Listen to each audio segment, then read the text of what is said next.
Greetings and salutations everyone, Crimson Nero here, and welcome back to Let's Play Pokemon FireRed. In the last episode, we found Lostel and returned her to our father, and finished up our adventures in the Seafoam Islands, for now. And we also started to take on a bunch of swimming trainers that we haven't taken on before. In this episode, we're going to be taking on even more trainers, so let's get started.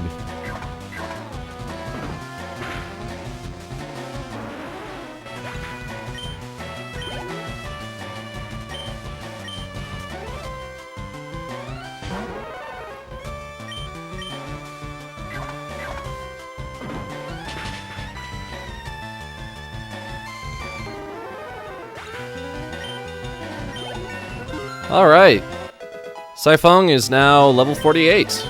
Awesome. Man, that attack stat, awesome. Super powerful. Alright, Yellow, come here. I wish to swim battle you. Why are you riding a Pokemon? Can't you swim? I can swim just fine. I'm like a fish in water with arms and legs and a jetpack. Wait, what? Actually, if anything, I'd probably be more like a shark, in terms of what kind of aquatic animal I would be. You know, the funny thing is that like, great white sharks are my favorite animal ever. Even though that, like, yeah, they're terrifying, but like, I don't know, they seem so, like, so really cool and kind of mysterious almost, and I really like them a lot. Also, speaking of being like a shark, so I took psychology, or I took an intro course to psychology back during during the fall of sophomore year of college, and so the course itself was very front heavy. Basically, we just everyone had to do certain. We all had like certain assignments that we had to do. But one of the big things was that every single student of our like 20-person class, we all had to like lead the class at some point about a particular topic that we chose.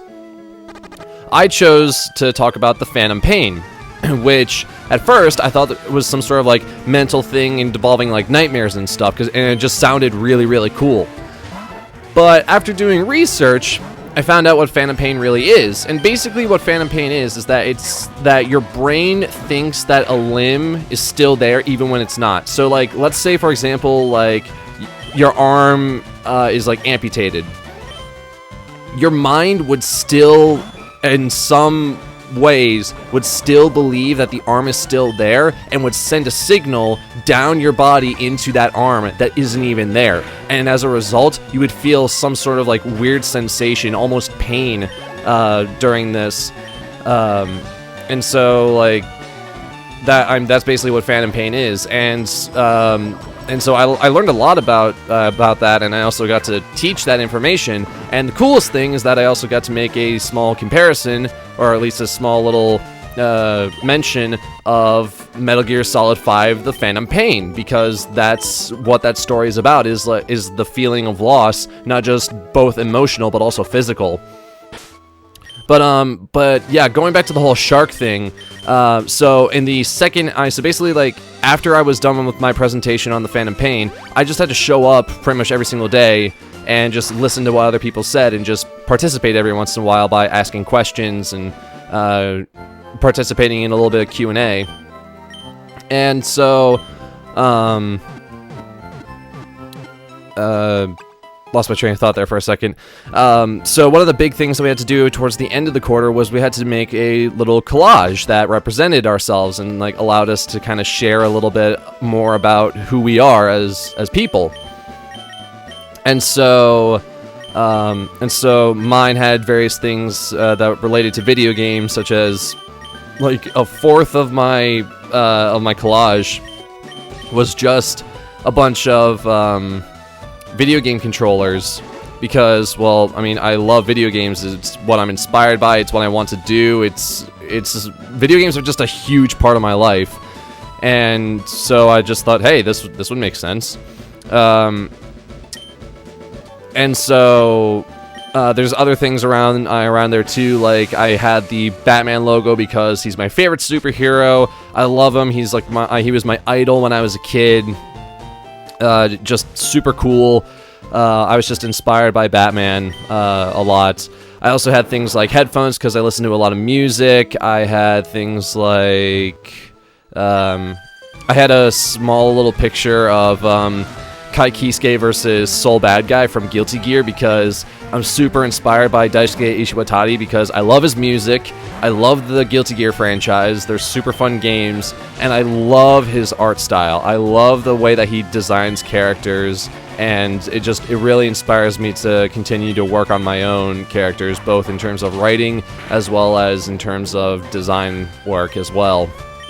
And so I super duper like a lot of things. I had a few other things around there. I had Jack Skellington from The Nightmare Before Christmas by Tim Burton because I love that movie. It's probably one of my absolute favorite movies of all time, as well as I love Halloween stuff. I absolutely adore anything related to Halloween, whether it's the monsters or just like the overall like fall aesthetic or just like spooky little things here and there. I absolutely love that kind of stuff. But the thing that I should actually get to is the whole thing about the shark. So I put a shark on there because it's my favorite. Because great white sharks are my absolute favorite animal. And so I had a great white shark on there, and so we had to, while we were presenting our collages, we had to give a reason exactly why we picked certain things. I'm like, okay, so I picked this, and that because I like them. I picked a guitar because I've always wanted to learn it, specifically an electric guitar. I wanted to learn how to play guitar since I was a little kid, and as well as I love a lot of like really heavy guitar riffs and stuff, and I had like the devil's horn hand motion that you see a lot of like rock concerts and metal concerts and stuff because I absolutely love rock and metal music, and like all of their subgenres, and so I kept on explaining these things, and then I finally got to the shark, and I did a little bit of research on sharks throughout all different points in my life. And the thing about sharks is that they can only swim forward. They can't swim backwards, and they always have to keep moving. Otherwise, like I think like their heart stops or something. Like, anyways, they die if they don't keep moving. And so I thought, okay, so how exactly does that relate to me, other than the fact that I like sharks? Well, I'm a really good swimmer, so there's that, and also is that I'm a person who like always moves forward. Like, I don't really dwell on things for too long, and if I do, it's always for bettering myself. So like, if I look back and remember a time where like I made a really big mistake or I learned like a very valuable lesson, then I'll think about that so that my future can be even better, and I can remember exactly what happened in my past just for the sake of bettering myself. So yeah, very long story short, I really like sharks, and they mean a lot to me, and both in terms of just how much I like them as well as what they symbolize to me, so, and what they symbolize about myself. So yeah, little story right there. You know, everything tastes great when you're out in the wild. Okay, I could see that. I can agree that like if you work for something, especially food, if you work for your food, then it tastes so much better. Like if you went on like a really long hike, or maybe you went for a really long run at the gym, or maybe like you're going camping and you like went like you did something, or like maybe like you like just working for your food, maybe like you helped someone out with like some physical labor, maybe you're helping them move in or something, and then they treat you to lunch or dinner or something, then like it just tastes so much better because you worked for it, and like it makes you feel good in terms of like, hey, I helped someone out, that makes me feel good. But then, like, you eat the food and you're like, oh my goodness, this tastes so good, like, so much better than what it normally would taste like, because you have that connection between working hard and getting a nice reward, as well as the food makes you feel good, the feeling of completing something and helping someone out, that also makes you feel good, and just, like, it just overall, it's a very feel-good feeling, I guess. So, right now we're currently at one island, because, as you can tell, I have a lot more trainers to actually fight, but I'm not going to, but I only have a few that I have to fight. Reason for doing so is because, well, I just want to, like, get these out of the way pretty quickly, so that when we do come back to one island again later on for some other things, then we don't have to just fight trainers then, and we can just swoop on through. As well as, I mean, this is a pretty good leveling spot for kind of the late game, because, like, most of the Pokemon give about 1,000 plus experience, so that's really handy. And with a Versus Seeker, I could just abuse this place all I want and just get all the experience I could ever want. This is actually a huge place for me, at least a little bit further north. We'll get to those trainers in just a little bit, but that was a huge place for my level grinding sessions during my Nuzlocke run a little while back. Let's see, do I even have Rock Smash? I don't even think I have it, but whatever. We'll get it all later. We'll be coming back here, no problem.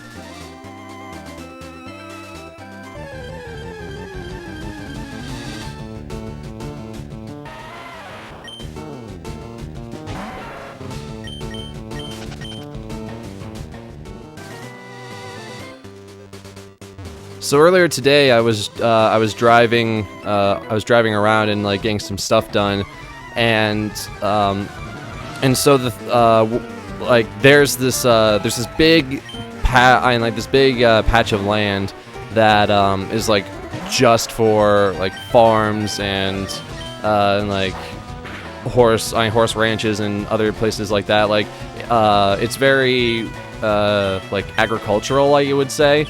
But, like, I live in an actual, like, hustling, bustling town, so, like, I had to drive a little bit of ways to actually get to said place. But the fact that it's such a huge stretch of land and that I go through it, like, all the time, so I can go from one big town to another, it's only like a 20-minute drive or so, but, like, I go between those two towns quite often.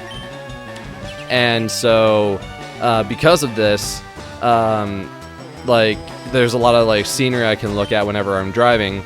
And today, in particular, it's been raining, and so I was driving through, and there was a big line of traffic. I'm wondering, okay, what's going on? Is there, like, construction going on? Is there like an accident or something? And lo and behold, there was some sort of accident. And, like, whenever you see an accident, like, a lot of people just, like, kind of stop and stare, because they're interested and they're curious. But at the same time, like, you always gotta, like, hope that whoever was involved in said accident is okay. And so, like, I never really linger on exactly looking at it. I'm like, okay, there's an accident. Okay, that car hit another one. Okay, I'm moving. Like, literally, like, just, like, about a second or two of my time just to look, and then I move on. Like, I don't just, like, stop and think about it for 10 seconds and keep everyone behind me waiting. But the thing is that this was one of those accidents where they had to, like, shut down the main road and force people to take a detour. And so I'm driving through, so I take this detour, and the thing is, I've never been down that road. But the great thing is that, like, I take those opportunities very nicely, because, like, it's almost like a little adventure of exploring kind of unexplored territory for me. Like, it's a new location that I can look at and kind of learn, so that if I do need to, like, have a different alternate route, then that's another route I can take. So I'm driving through, and keep in mind, this is raining, and, like, I don't know why, but I just had this feeling that, like, because of the rain and, like, how gray the sky was and all the trees around me, it almost felt like I was, like, hanging around certain parts of, like, Britain or something, or like England, or anything like that. And so I'm driving through, and my gas is almost on empty. And so, like, it's a race against the clock. Like, okay, I need to find my way back to the main road and back to where I know exactly where I am so I can go to the gas station. Otherwise, I could potentially be stuck out here, and that would not be good at all. So I'm driving, and, like, I'm just kind of, like, taking everything in, and I'm like, okay, so I'm not really worried about having my gas get on empty, but like it's kind of like floating around in my head. But I just kind of like I took the time to just kind of like look around, and eventually I saw the name of a road that I actually know. But the thing about this road is that there's like at least 3 other different roads by the same name around the area, and I'm like, it apparently, I guess it's all one road, but it's kind of not, but it kind of is. It's really confusing. I have no idea. But I was like, oh, hey, I know that road. Awesome. This is the, these 2 guys are the guys that I was training against during my Nuzlocke. Anyway, so I go to the road that I know, and eventually I'm like, okay, so exactly which part of the road am I on? Because there's so many different parts of this road. And eventually I saw an area from a different angle that I knew, but at first, because of this different angle, I was like, is this right? Am I completely lost? Am I going the wrong direction even? But as soon as I kind of studied it, I was like, wait, this is exactly where I need to be. Awesome. But like, it was just kind of cool to be able to kind of to kind of find my way back to where I needed to be. And just kind of, it's kind of fun to do that, but I just kind of wish that if I was going to do that a little bit more often, then I would not be desperately in need of gas for my car at the time.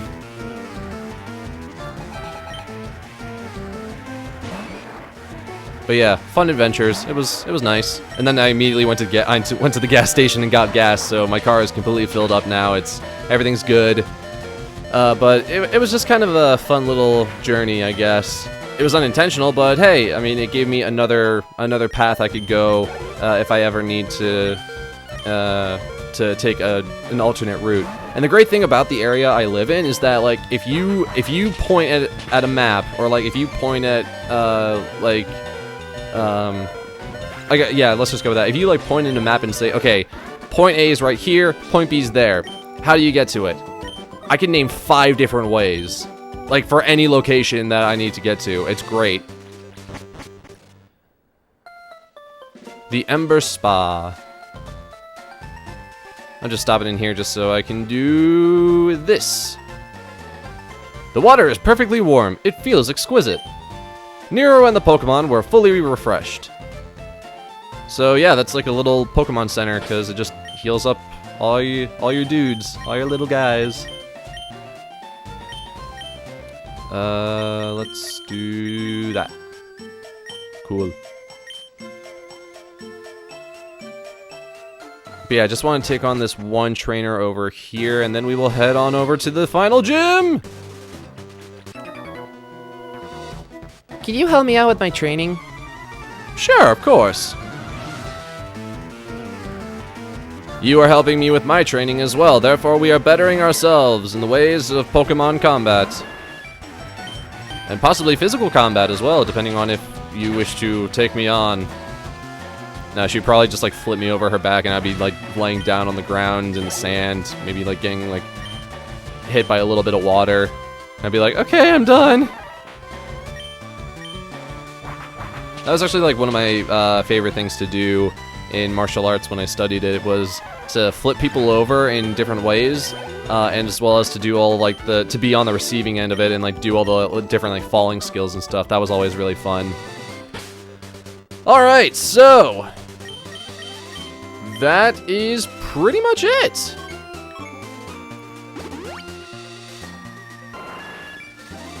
I mean, there are a few things that I haven't really taken a look at here and there, but but most of those things we'll cover during the post game.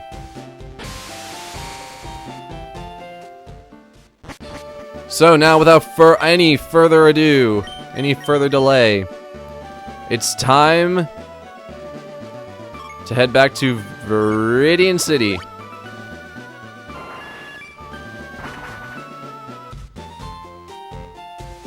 The final gym is upon us. Let's go.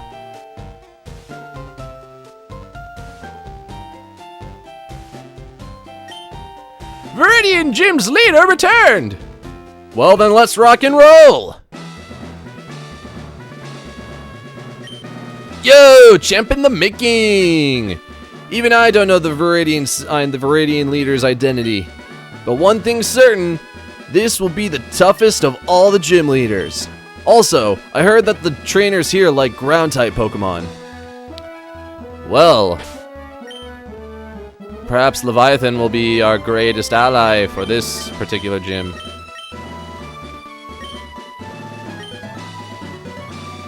I'll just take on a trainer or two here.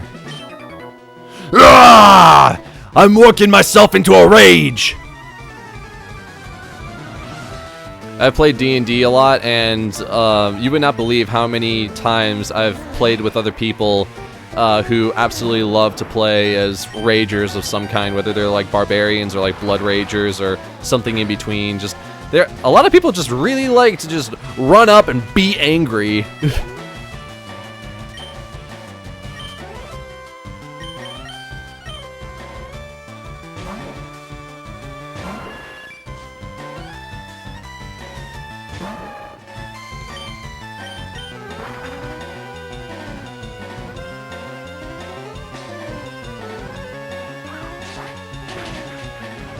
And that should do it.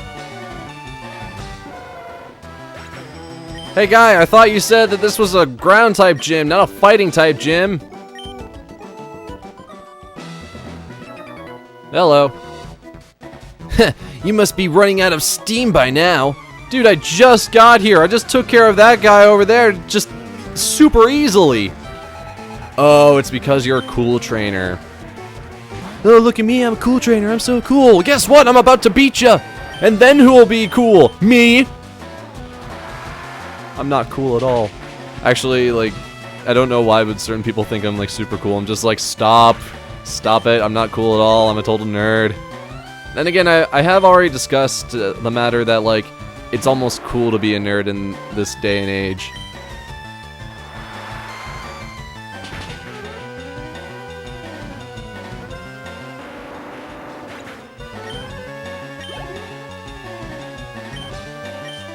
Most likely Leviathan will be level 50 by the end of this gym. Maybe I'll get Seafoam out here as well, because his fighting type moves will probably be super effective against certain rock types, or ground types. You know what? Let's go ahead and try that. Let's test that out. Oh wow, he's actually really close to leveling up too. Nice. Brick break! And that is a super effective, haha!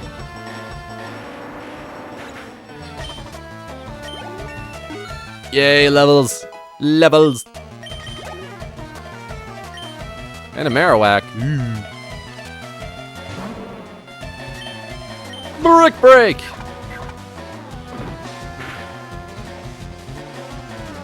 That was not super effective. My attack fell, but I think I'll still be okay. I think I can take him down in one more hit. Yes! Take that, you cool trainer. Who's cool now? Me. Alright, one more. This will be the last one. Pokemon and we make wonderful music together. I like music.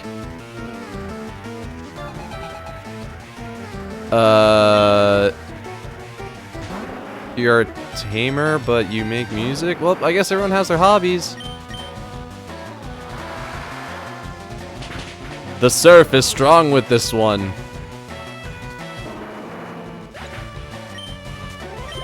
Man, that's a lot of experience. Nice. You are in perfect harmony. Why, thank you.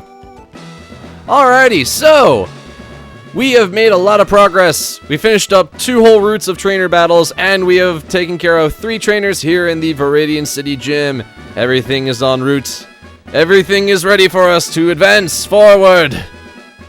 But we'll handle all of that in the next episode of Let's Play Pokemon FireRed. I'm Crimson Nero. Thank you very much for watching this episode, and until next time, everyone, fare thee well.